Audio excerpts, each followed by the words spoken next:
Hi guys, hi girls. I was once sitting in the park in my hometown Schwechat near Vienna, and I saw suddenly an airplane take off from the local airport.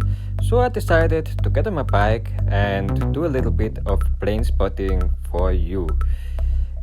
It is a nice way. You already see planes approaching, landing, and taking off, and you can go very near.